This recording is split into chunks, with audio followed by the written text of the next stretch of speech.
C'est allumé, oui, c'est allumé, je crois. Oui. Je voudrais parler à Madame le maire de Ndunga concernant votre préoccupation sur l'implantation irrégulière du marché à bétail sur l'emprise de la forêt classée. La forêt classée de Gesselbodi,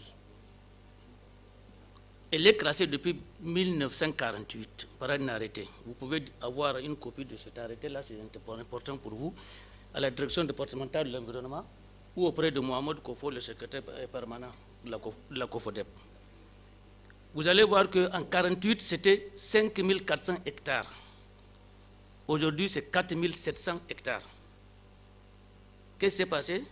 Les gens ont carrément enlevé les bornes, ils ont poussé, ils ont réduit de 700 hectares. Aujourd'hui, la forêt de Gesselbodi est de 4700 hectares. Elle est classée.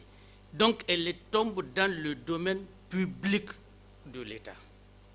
On ne peut y mener aucune activité. Aucune activité. Et même quand vous demandez l'autorisation de le faire, vous ne pouvez l'obtenir que quand le Conseil des ministres aura déclassé la partie que vous voudrez utiliser pour le faire passer du domaine public au domaine privé de l'État. En ce moment, on peut vous faire une concession là-dessus. Mais à l'état actuel, ni vous, ni personne ne peut l'utiliser comme ça. Donc, l'activité qui se passe dans cette emprise-là, elle est illégale.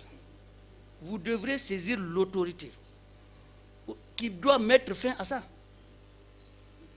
On dit que le maire peut disposer ou peut faire recours à la force publique. Demandez au préfet de mettre fin à ça. De toutes les façons, vous êtes responsable de là-bas. Vous avez entre autres mission de garder, de veiller à la sécurité de la forêt.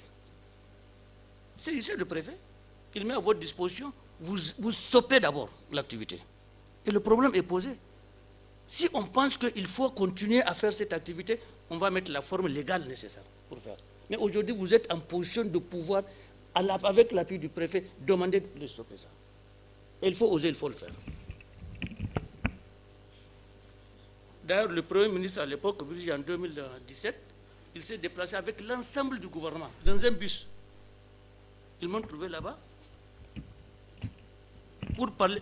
Toute la forêt presque a été lotie et vendue. En réalité, la forêt, il n'y a plus de forêt. En 2017, on lui dit qu'il reste 5% de la forêt utilisable. Tout est vendu et loti. Même là où on a fait les récupérations de sol et de terre, là, ça a été vendu. Dans les dunes, les lunes là qu'on fait, vous trouverez les plaques de numéro de téléphone et les noms des gens. Donc voilà la situation de la forêt. Si vous voulez, vous avez le droit et même l'obligation de stopper ça. Et maintenant, vous saisissez les autorités, on va vous dire comment il faut faire. Maintenant, je vais parler de l'intercommunalité. Monsieur le roi. Je dis... Non, il m'a dit que votre couronne est arrêtée. Je vais parler de l'intercommunalité. Dans certains cas, l'intercommunalité, là, c'est la situation géographique, la position géographique même de certaines ressources qui l'imposent. Il y a ce qu'on appelle les ressources partagées. Les ressources partagées, elles sont partagées entre des villages, elles sont partagées entre des communes. Vous avez des mares permanentes ou semi-permanentes de l'année où on peut faire une exploitation agricole, où on peut faire la pêche. Mais si cette mare-là s'étend sur 2 communes, elle appelle l'intercommunalité d'office entre ces 2 communes-là. C'est la situation géographique du terrain qui le commande. Mais je vous assure, j'ai étudié 11 plans de développement communautaire. 11. Je n'ai pas vu une seule idée allant dans ce sens d'exploitation en commun. Une seule idée. Même pas un projet ou un programme. Une seule idée dedans, je n'ai pas vu.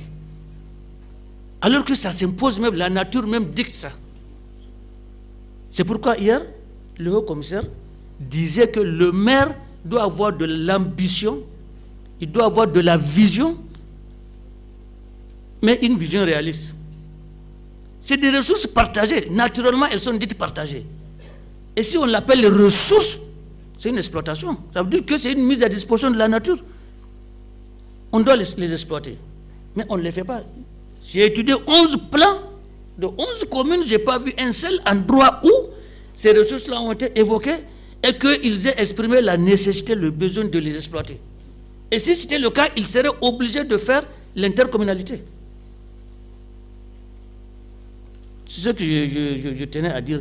Monsieur Bagna, l'accaparement des... Vous savez le combat que nous avons mené pour l'accaparement des terres là.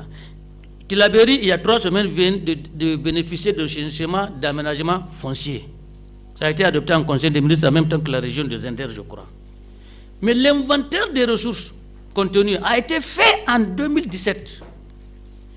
Aujourd'hui, ce schéma-là est vide dans le département de Kolo que je connais et le département de Saï dont je suis originaire. Il s'est passé 5 ans entre l'inventaire et l'adoption du test. Je vous assure, tout est vendu.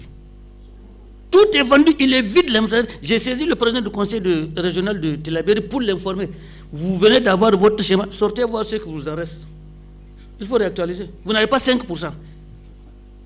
Prenez la route de Saï, Niamey, Saï, vous allez voir que des collines, M. Jibo, des collines ont été vendues et vous allez trouver 2 collines dans un grillage.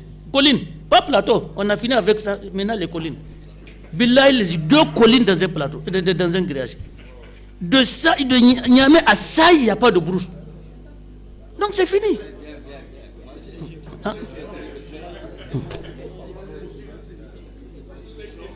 Après, ok, donc. Okay. Merci, M. Samba. Donc, ceci étant bien dit,